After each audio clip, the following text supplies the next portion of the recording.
Welcome back to another episode of Cutting Chai with HelloUni powered by Imperial. I have your host tonight, Banit Singh, who basically heads and CEO and founder of Imperial Overseas. And we have with us Peter, UNT, all the way from Dallas. Thank you, Banit, sir. It's always fun to be with the team of HelloUni. Let's get started with chai cutting. So, Peter, how many times have you been to India?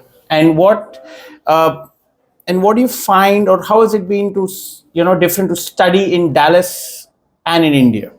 Oh, my goodness.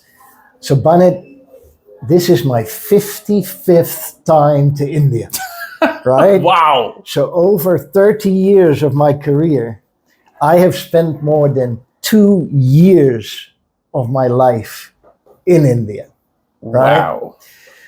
Study in India, study in US, very different, right? Study in US, very much problem-solving focused, lots of flexibility in the courses you can put in your curriculum. India, British curriculum, right? Very directive in what courses you take, and somewhat theoretical in what you learn. Big differences. So now that the US curriculum is more hands-on and practical, what are the emerging courses of the future? Yes. So when students are joining our programs now, they're of course trying to be ready for the new economy. And the new economy, Banit, is very much a big data economy. And so the kind of coursework that prepares you best is everything that focuses on how do you deal with these big data sets, right? Like analytics, like machine learning and AI. Also, how do you keep that big data safe, right? Absolutely. Cybersecurity. Agreed. Those are the fields of the future. So obviously the big data, machine learning, cybersecurity, all these are tech related, but we hear a lot of negativity coming out, like the tech bubble has bursted or stuff like that. What is your take on that? Yes. So I hear this on TV a lot. Oh my goodness. And from the students, especially from the students. From the students, right? Agreed. Oh my goodness, the tech bubble has burst. I will never have a job again in my life. Agreed. Right? No, that is not what's going on. Have a few big brand tech firms got too big? Absolutely.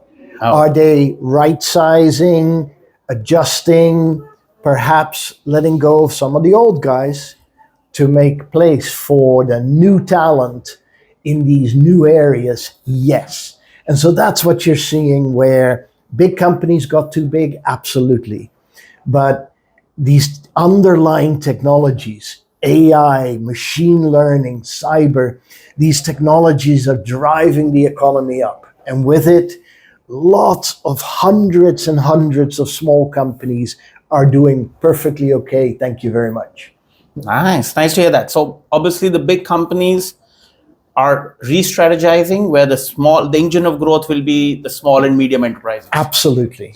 Good. Now, another thing which obviously comes to mind, and this is a very blunt of question if I ask you, Biden or Trump? And what does that mean for the Indian student? Love the question. You're going to see in the next 8 months, you're going to see US go through a special dance, the US presidential election. Agreed. Right? This plays out on TV. You will hear some crazy things get said on TV.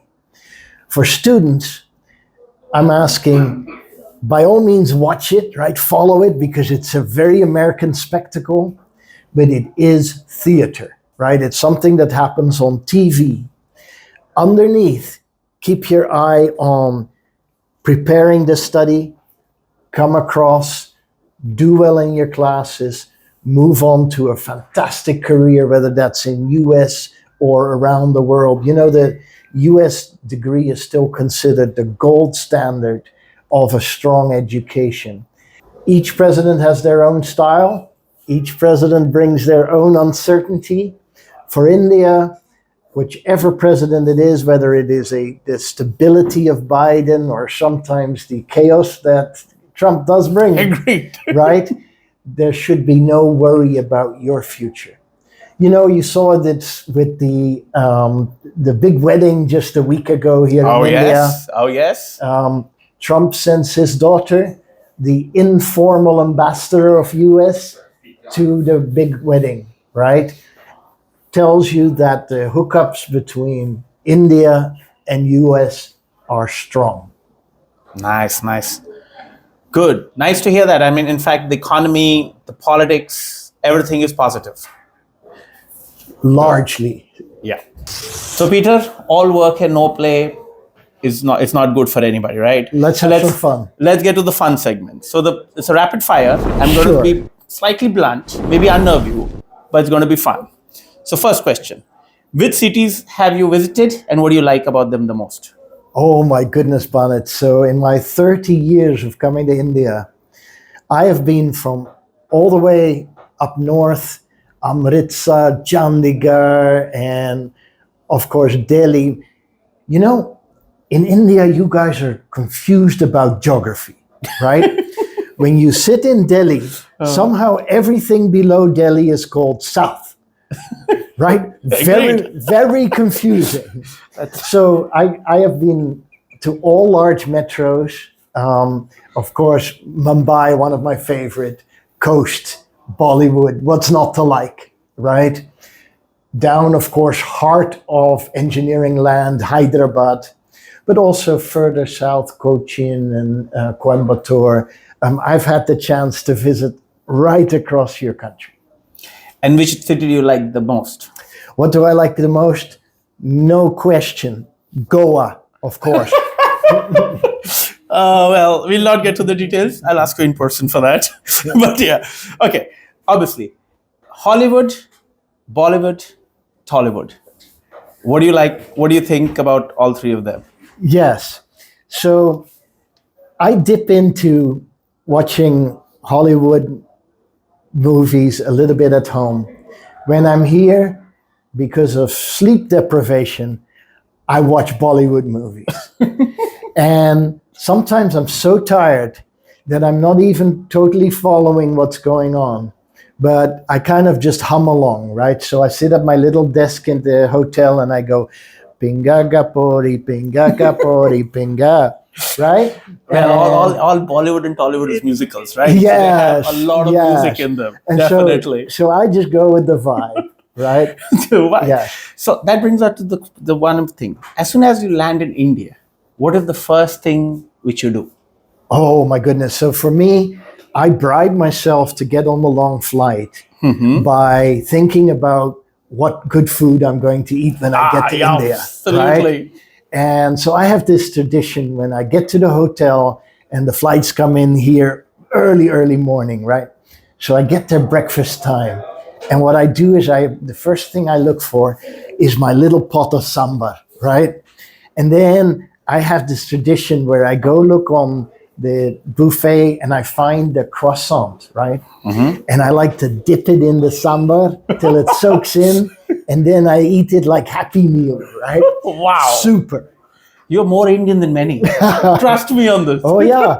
And I've noticed the sambar is very different in each of the cities. Huh? Agreed. Yeah. Agreed. So now the most important and kind of embezzlement question. Have you driven in India? Aha. Oh, wow. So, yes, the roads have been fascinating to me in India for a long time. And I have to say it is somewhat of a point of anxiety for me. But one visit, I did get a chance to drive.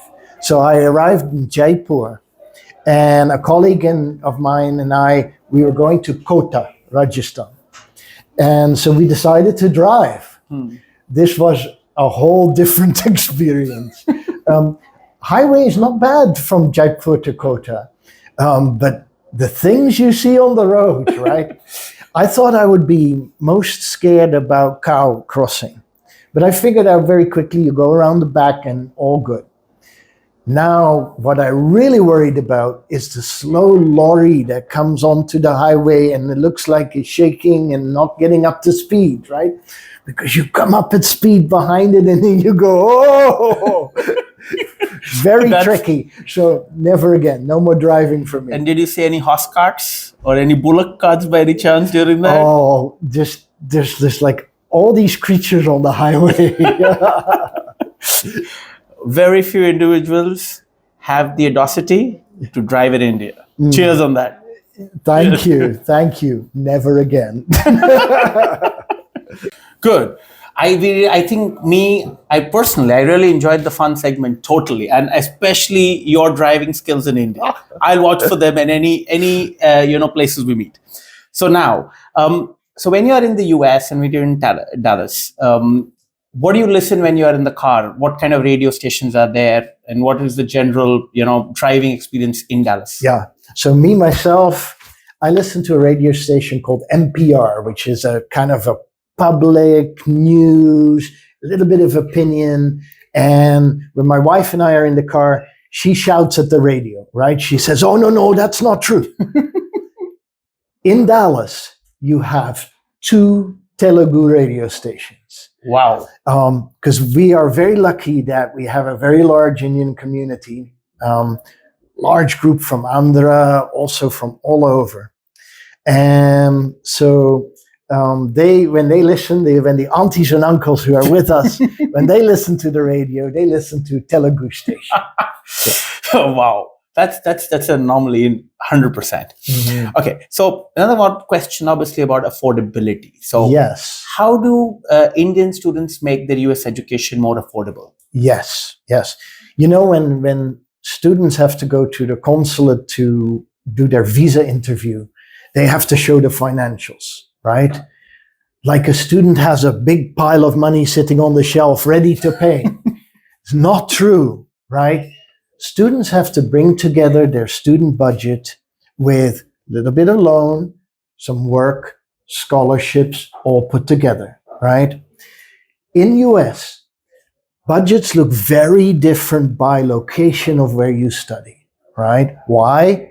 Because different states in US are either wealthy or not. Texas is an oil state, right?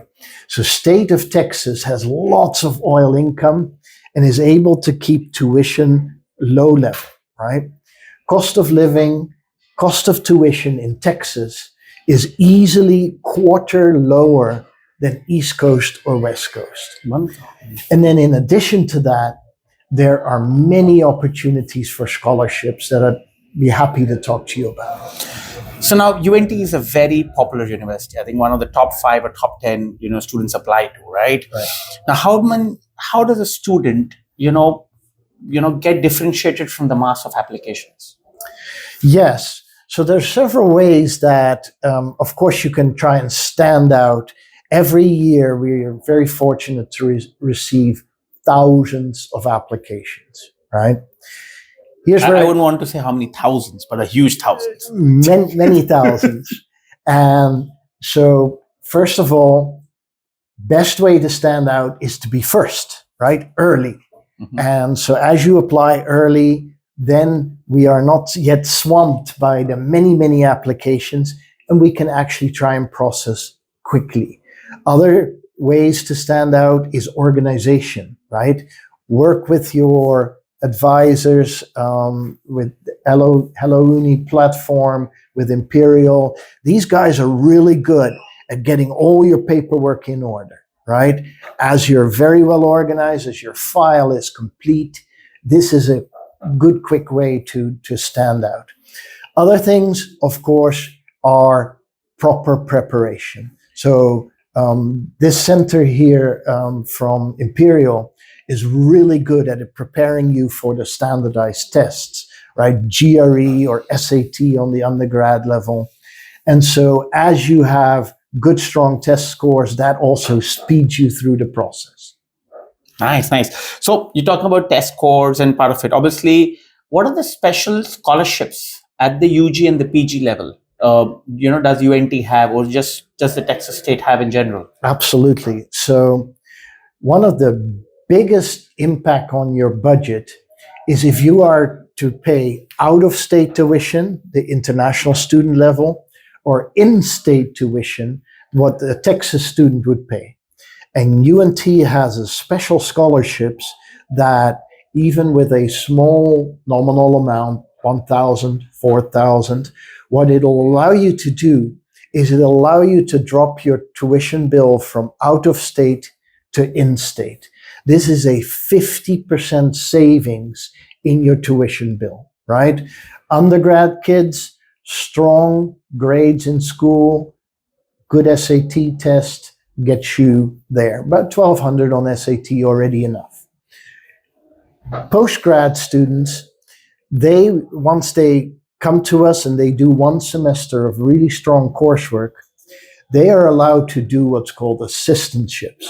You have assistantships in many different ways: graduate assistant, teaching assistant, research assistant, administrative assistant. If I had more fingers, there'd be more assistants, right?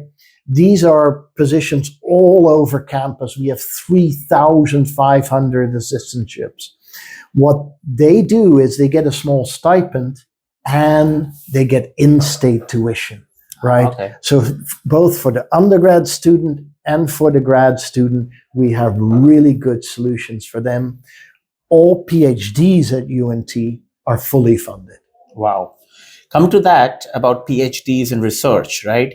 We've heard about the UNT Healthcare Center and their leading Yes. research in cancer. Will you talk something about that? Absolutely. So UNT has a dedicated separate campus just for health. It has its own medical school, school of pharmacy, school of public health, graduate school of biomedical sciences, all together on one campus.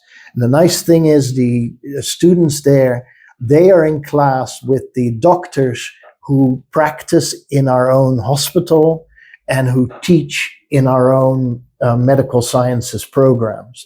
So students there are very well prepared for the next step into health fields. Recently, very big extra choice in the health sciences, health informatics. This is where big data and analytics in health field come together.